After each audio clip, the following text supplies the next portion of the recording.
सेमिफाइनलको दोस्रो game Argentina versus England आज हुन गइरहेको छ। आउनुहोस् अर्जेन्टिना र इङ्ल्यान्ड यहाँसम्म पुग्नको लागि कोसित खेलेर आए सुरु गरौँ यो भिडियोमा।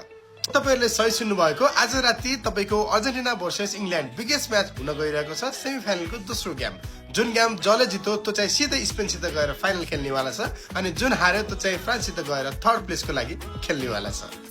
अब अर्जेन्टिनाले सुरुमा तपाईको ग्रुप स्टेजमा तीनटा टिमसित म्याच भयो, अस्ट्रिया, अल्जेरिया र जोर्डनसित। त्यसपछि तपाईको राउन्ड 32 मा आएपछि तपाईको उसको क्यापो भर्दैसित म्याच भयो।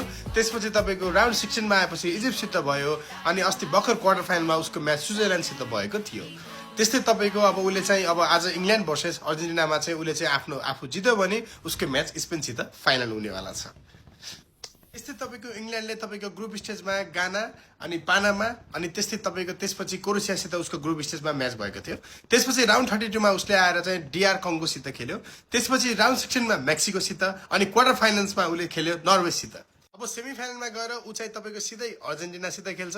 अर्जेन्टिनालाई जित्यो भने गएर फाइनलमा गएर स्पेनसित खेल्छ र अर्जेन्टिनासित हार्यो भने चाहिँ फ्रान्ससित गएर तेस्रो पोजिसनको लागि फ्रान्ससित उसको म्याच हुन्छ। ल तपाईहरुलाई के लाग्छ त आजको म्याच कसले जित्ला, को चाहिँ गएर फाइनल खेल्ला र फाइनल कसको बीचमा होला? ल भन्नुस् तपाईहरुलाई के लाग्छ, comment down. Thank you for watching.